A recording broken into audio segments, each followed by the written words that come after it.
But we did see greatness, Joe. Did we? I think it's from Alexa Grasso. Well, we'll get to that, but I think first we've got to talk about Jon Jones being crowned as the heavyweight champ, defeating Ciryl Gane in the first round. Yep. Underwhelming. Over before you knew it. I have to be honest, the fight had been spoiled for me. Yeah. I had seen a little image of Jones and I'd picked up on the word epic. And I was like, all right, here we go. I'm going to see some shit. I don't care that I know who won. Yeah. And, not what I was expecting at all. Shocking, but, he said he was going to make it look easy. He certainly did that. Yeah. Is that because of him or because Gane is so clearly flawed as a fighter? Like, we went into this preview thinking, Gane must have done some work on his grappling and wrestling. He must have done something. No, he hasn't. There's a lot of questions about Ciryl Gane about this fight, and I have some questions about Jon Jones.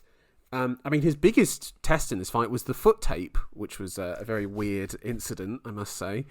I gotta say it, man. I don't think we learned anything in this fight. I don't think we learned anything about Jon Jones. The only thing I really learned is that I actually think he looks quite slow, and I don't think this frame suits him. Interesting, Joe. I think you're going to be attracting some responses from the fan base out there. Listen, I'm sipping on that haterade, right? Okay, I'm hating on the man. I see it. I mean, I got to be honest, Joe.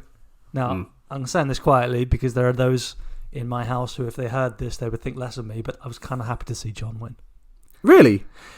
Yeah, because, like we said, the man took a big risk going up there, or it seemed that was the case. We have to be honest. We have to come clean and say we both picked Gane to win by decision. We walked that back between each other. We've been mugged off. Yeah, we mugged ourselves off. We've that tape is out there, and we got it spectacularly wrong. Yeah, but like the Tory party, our text messages can be leaked to the press to show our remorse for making that pick immediately. Yeah. Yeah, but certainly, in remorse, we were thinking more, okay, the cardio of Gane over 5 rounds, probably not going to stand up with the wrestling pressure from Jones. Neither of us were picking a first round submission, Joe. It was pretty great. Was it? Yeah, I really think so. I think you've got to credit Jones. I mean, he said he was going to make it look easy. We doubted that, and that's what he did. Yeah, I mean, I kind of knew he won from the walkout. Like, when he was walking out, I'm like, oh, this guy's won the fight already. Like, this is over. There was just something about him when he was walking out where I'm like, oh, yeah, he is great, isn't he? He is one of the greats. Like, there's a reason why him and GSP are the top two. Like, do you know what I mean? Like, there's no question why those two are the best. I mean, Joe, you got a double belt world champion, a man facing a guy that we expected him to lose to, and he won definitively in 2 minutes. I'll tell you what we do know after this fight is he has closed the book on Ciryl Gane. Ciryl Gane, Jones 2 is something we will never see. No, that's never going to happen. We know what's next for Jon, which is Stipe. Actually, we won't get to that yet. Let's keep talking about this fight. Let's talk about the X's and O's. Let's talk about Ciryl Gane and what he achieved, which was kick Jones in the dick and then tap out. Like that. Those are the two things he did in this fight. And if that was his plan, he executed it perfectly. When it got to the ground, I was just like, he had no explosive qualities. He didn't hand fight at all. And Jones really just sort of kind of sat with him. Hold on. For the defence, Jones, he was trying to lay him out. He was trying to stop him from getting back to the cage. He was trying to keep that leverage over his legs. And Gane knew to try to retreat. Yeah. Retreat and eventually, assumably, get up from a wall walk. Yeah. That position persisted. Jones kept that pressure on Gane's head with his neck cranked down, I'm sure that's very uncomfortable. Gane, yes, he should be well drilled in dealing with it, but still. And Jones spotted an opportunity to get his wrist underneath the neck and apply that pressure, and that was all she wrote. I don't know. In as much as Gane's going to be dying, reliving this fight, it's going to crush him. It's a spectacular loss. I think you've got to credit Jones for taking the opportunity that was in front of him. Do you know who scouted this out? Henry Cejudo. That was incredible, wasn't it? That footage is incredible. Of him talking about let Gane move and then intercept from there. Because he's going to do these moves to get out. You just have to almost offer him the exit and then cut it off as he starts to go. Excellent game planning from Cejudo. Yeah, and also not to hold on to a losing position. You know, if the opponent moves in a certain way, just move with them. Don't waste energy trying to hold them somewhere when you're on the lower end of it. Yeah, I mean, we don't have a lot of fight to break down.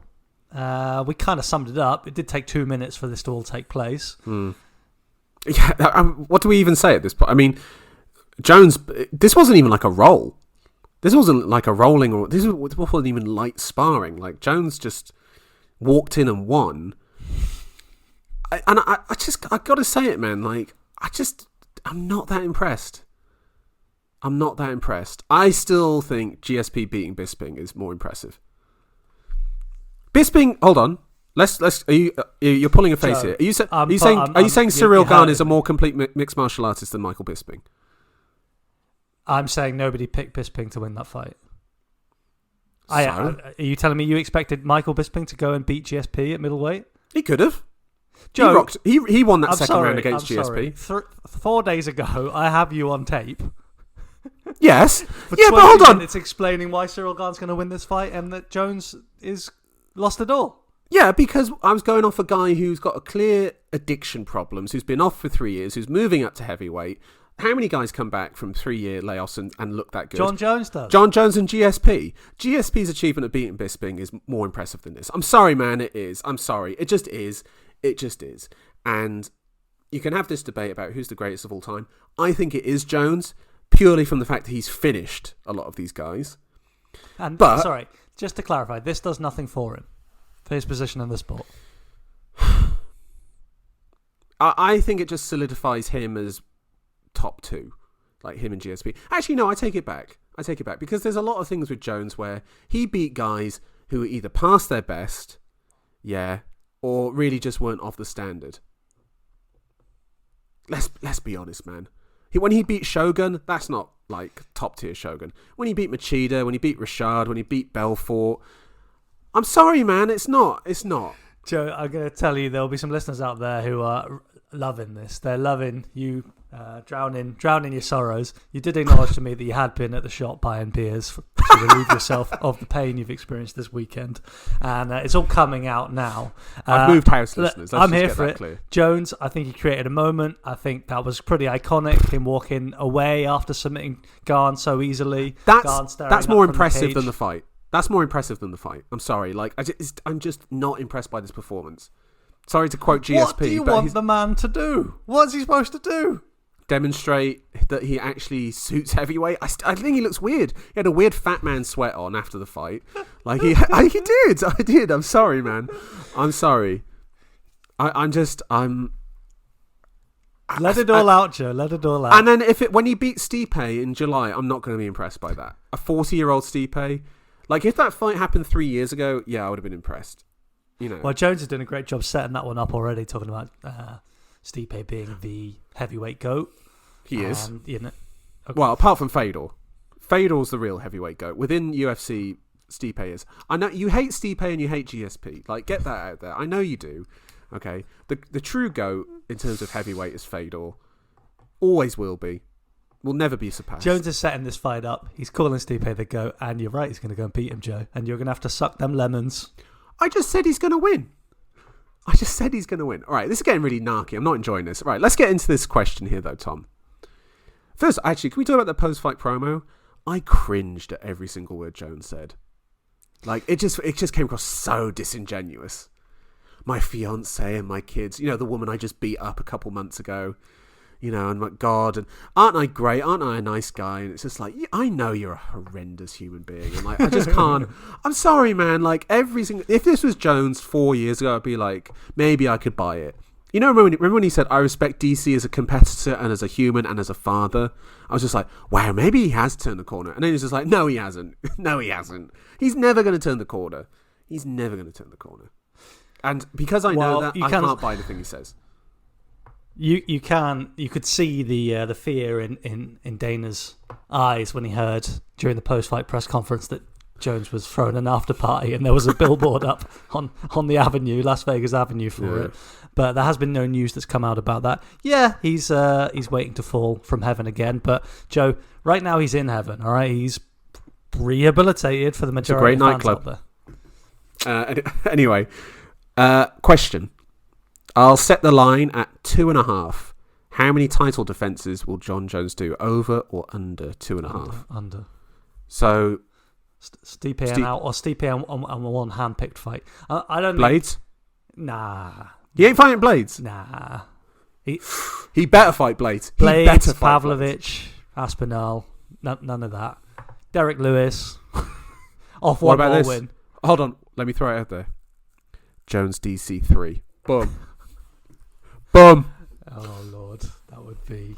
Do you think DC weighs over 300 pounds right now? DC ain't making a heavyweight limit. They'd have to go to Rising. They'd have to go to Japan for that kind of freak show matchup. Yeah, I mean, what I want still, Joe, is I want Jon Jones versus Francis Ngannou. That's what I want. That's the only fight. It's the only fight. And then Dana's saying, "Oh, we'll never work with him again." Oh yeah, sure thing, mate.